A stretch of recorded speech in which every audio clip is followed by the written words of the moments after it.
Steve was raised by a single mother, Christine, which made him independent. He was ready to protect her at all costs. That's why he rushed to his mother's boyfriend's house after seeing her crying one night and discovered that as a teenager, he was a better man than most adults. Before we continue, please take some time to subscribe to Dailydose, like and share this video with your friends. It might brighten their day and inspire them to do good. Also keep watching because an important lesson awaits at the end of the video. Who was that, Mom? 15-year-old Steve asked his mother, Christine, when she arrived home from work. She mumbled, removing her coat and putting her purse on a nearby table. Mom, he insisted. I have seen that man before. This is not the first time he dropped you off after work. Please, just tell me. All right, she breathed but smiled. Let's sit down. They went to the couch and his mother, an innocent 2-year-old woman, started talking brightly about the man who had dropped her off. His name is Ray, and he's my boyfriend. I don't know if that's the word for people my age dating, but we've been seeing each other for a while. I know this might be a shock since I've never dated anyone, but I hope you can be happy for me, Christine explained gently. He tried to forget about it and hoped this rough patch would pass. Ray, your boss. Yes, honey, she nodded. Mom, Steve shook his head and felt older than his years, but that had always been the case. His mother was 17 when she had him, and his biological father hadn't wanted anything to do with him. A few years later, the strange man died, so Steve would never know his father. But he grew up determined to be the man of the house and protect his mother no matter what. He started taking karate and boxing lessons at 8 years old and became more mature and independent than most kids he went to school with. His mother was not flighty or reckless, but she was innocent and thought the best of people. She did her best to raise him with limited resources and finally had a decent job as a secretary at a big company. Christine also had a side hustle with a knitting store on Etsy. They lived pretty well, considering it was just the two of them. But even if they were okay, Steve felt he needed to protect her. After all, she was his only family since his grandparents kicked her out when she got pregnant. He always thought that was the worst thing a parent could ever do to his child. Steve, I know you're concerned, but I am a grown woman. I know what I'm doing. I know this might not last forever, but it's been fantastic, honey. He treats me wonderfully, Christine continued before Steve could lecture her. The teenager knew he could do nothing at that moment, but support her as he always did. Fine, Mom, I won't say more. But if this guy steps out of line, he warned, half joking, half serious. Christine laughed heartily. Of course, my sweet boy. Now, what do you want for dinner? Should we get a pizza? They didn't talk more that night about the situation, and Steve tried not to worry about it. His mother was right. She was a grown woman and could care for herself. Ray was 35, so the relationship wasn't entirely inappropriate except for the boss secretary thing. But Steve worried that as her boss, Ray might be using her or might fire her when they broke up. He couldn't do anything about that then, so he put the thoughts away and finished his homework. Over the next few weeks, Ray picked up Christine several times at the house. Since they were now openly dating, he decided to take her out properly and introduced himself to Steve. His mother would always return home from those dates with the dreamiest smile and sometimes flowers and chocolate. So Steve was finally happy for her. Besides, he had already warned her boyfriend. Ray told me you gave him a talking to. Is that true? Christine asked Steve during lunch one Saturday while she was preparing some sandwiches. Oh man, I can't believe he told you. That was supposed to be a discussion between us men. Steve gripped and got the mustard out of the fridge. Steve, I'm the adult in this house. You shouldn't have said anything, she shook her head. But what exactly did you say? Ray didn't tell me much. He just said you warned him. I told him that if he hurt you, I would come for him. Simple, Steve shrugged. Christine sighed. You can't threaten people. It wasn't a threat. Fine. Eat your sandwich. But no more secret talks with Ray. Okay? Christine said, crossing her arms after handing him a plate. If he doesn't step out of line, I won't. Steve continued casually and went to his room. Everything seemed well between Christine and Ray, so after a while, Steve stopped worrying and focused on his classes, his boxing lessons, and his hobbies. However, one night, his mother arrived in a sad mood. She wouldn't say what was wrong despite Steve's probing, and he let it go. Sometimes, people have bad days at work, like I have bad days at school, he reassured himself. Sadly, his mother was not herself for several days in a row. The woman would usually greet him with a smile and ask what he wanted for dinner. She was bright and bubbly, but the biggest red flag was that she was no longer knitting in her bedroom. She was falling asleep right after dinner, and Christine was usually a night owl. Steve knew something was wrong, and it had to do with Ray. But his mother would never admit it, and he couldn't do anything about it. Or could he? He did warn the man about hurting his mother. However, what if he was wrong? Christine would get in trouble with her boyfriend and work if he did something without thought. I also thought men like you had it together. But I was wrong, Steve continued. He tried to forget about it and hoped this rough patch would pass. But another night, Christine arrived home in tears and ran into her room, closing the door tightly.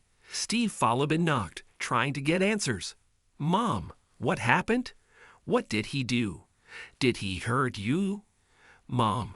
He called, but she wouldn't answer the door, and Steve knew he couldn't let it go this time.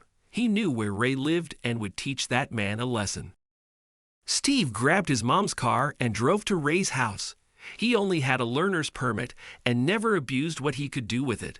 But this was an emergency.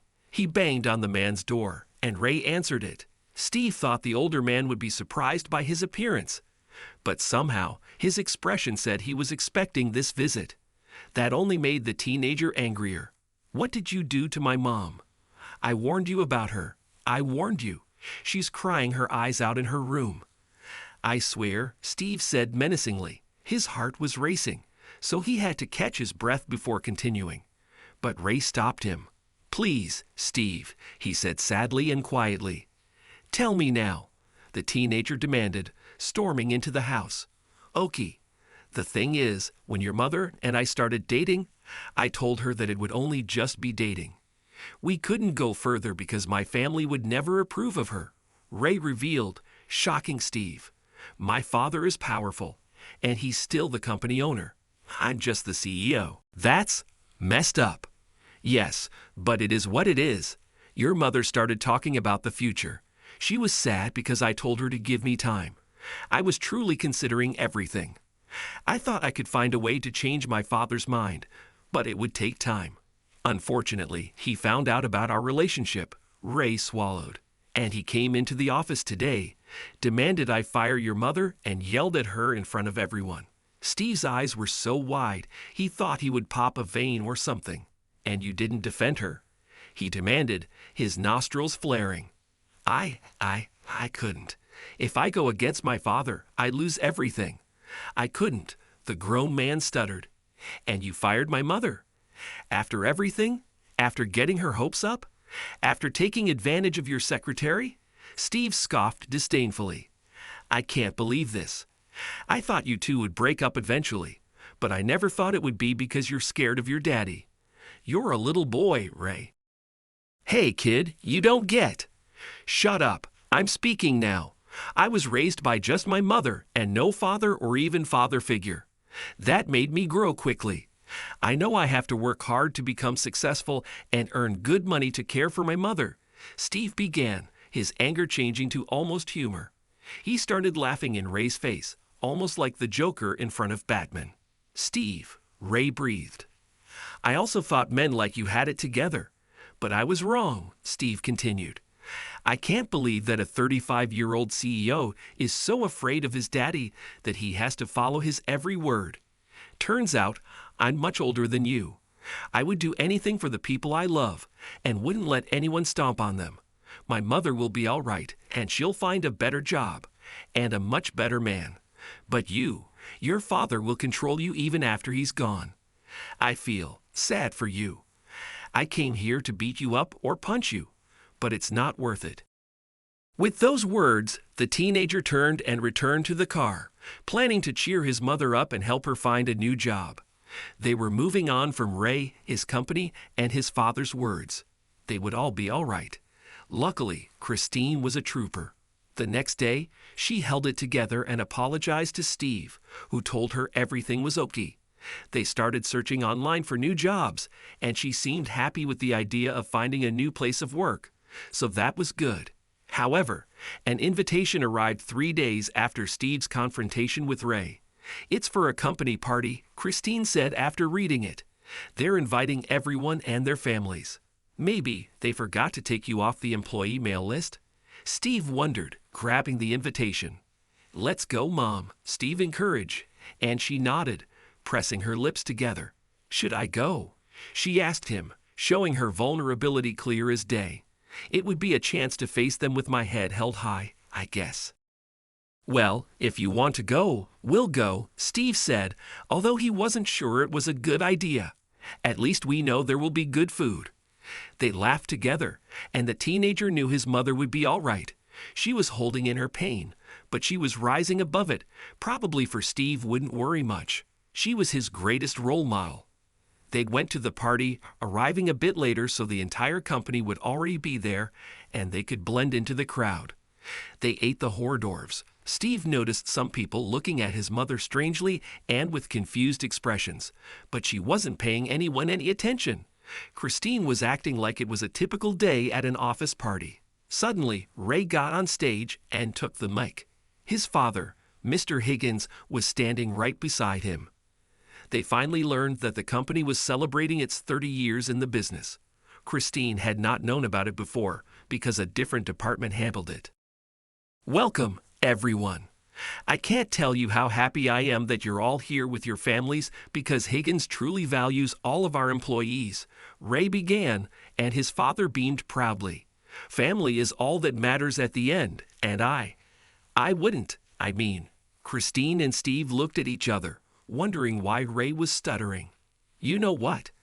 I can't stand here with this speech when the family I envision for myself is not standing here with me. Christine and Steve, would you come up with me here?" Ray said, and the whole crowd turned to them.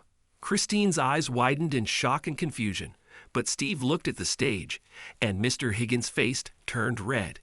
The old man grabbed his son's arm and said something in a low voice, but Ray pulled himself free and called for them again.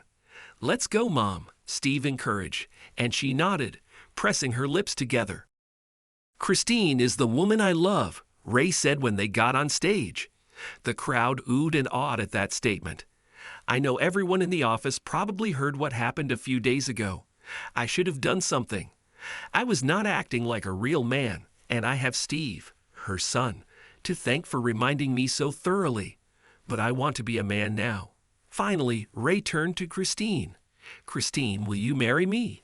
If Steve approves? I don't care what my father says. I don't care if I get fired from the company. All I know is that I can't imagine my life without you anymore. Will you be my wife?"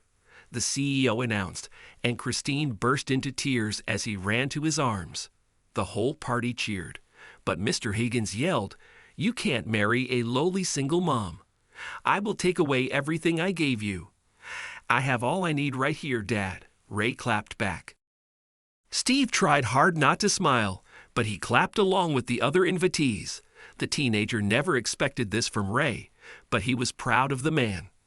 "I'm sorry, Steve, about everything, and I'm so thankful that you opened my eyes," Ray told him quietly after the cheers quieted and they stepped down from the stage, even if it was a little harsh.